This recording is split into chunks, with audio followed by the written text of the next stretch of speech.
Alright, what's good, y'all? Today I'm going to be going over my 10K investment portfolio as a 20-year-old. I've grown it to around 11, 12K since the time of the last video. If you guys haven't seen that, I just went over my experiences as a 20-year-old with a 10K investment portfolio. And in this video, I kind of just wanted to go more in depth of what my investment portfolio actually is. This isn't meant to be a really educational video at all. I kind of just wanted to show you guys what I'm investing in as a 20-year-old. And yeah, let's just cut this long intro and get straight into this video. So getting straight into it here, we've got 53% of my entire portfolio being VFV, which is a Vanguard S&P 500 index ETF. And I love this ETF. I'm always going to have more than 50% of my portfolio invested in the S&P 500. If you guys are investors or seen any type of investing content, you'll always hear people talk about the S&P 500 and just how great it is, especially for beginners. Just to get into investing, in my opinion, it's a pretty safe investment to make. And yeah, I love having VFV. If you guys are wondering why VFV rather than VOO or VTI, there's so many S&P 500 ETFs you can invest in. Since I'm a Canadian investor, I like having Canadian units. I don't know.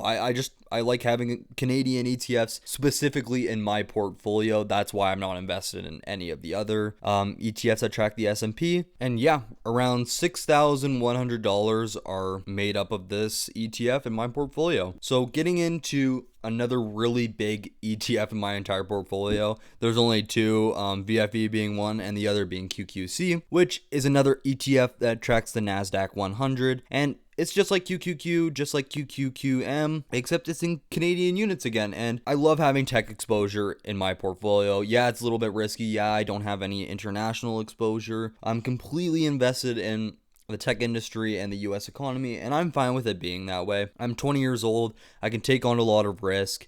And there's so many people out there telling me like, oh, like that's a lot of tech exposure. There's a lot of overlap between those two ETFs. And I just don't really care. I like having that extra growth, extra room to get more money at a younger age because I'm able to take on more risk. And I just like it that way.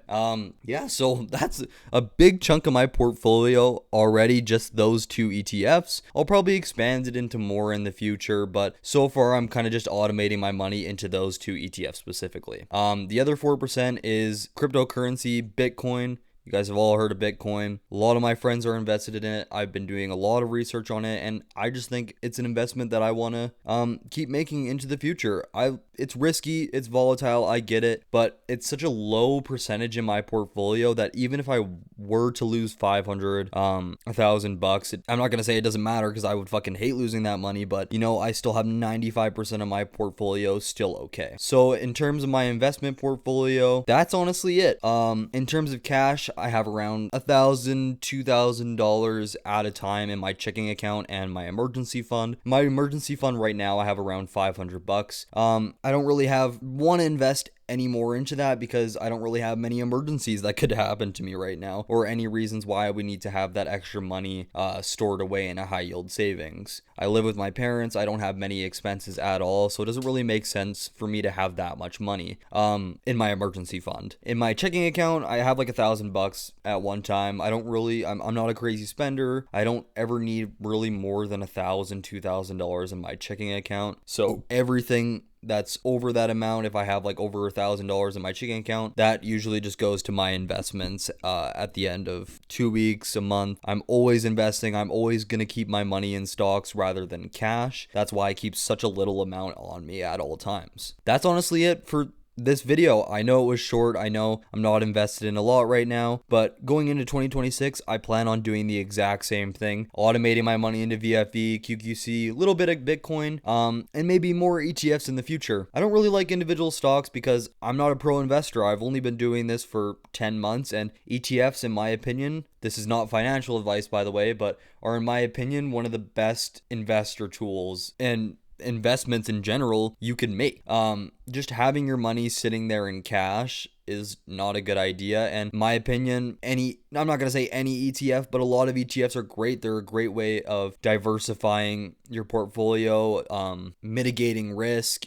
I don't know, everything that I've heard about ETFs compared to stocks, ETFs are just amazing in every single way. Not to say that individual stocks can't give you great returns, but you know, you need to do really heavy research on that. You can't just, in my opinion, and from what I've looked at, you need to be smart if you want to invest in individual stocks specifically. Like, it's fine maybe if you're invested in a couple ETFs and you want to do like, there's, you know, a couple individual stocks that you really like. But in my opinion, for the foreseeable future, I'm sticking completely to ETFs. It's simple. I can just automate my investments, and hopefully by the end of 2026, I'm thinking of having around a 25k portfolio, so hopefully I can make another video on that.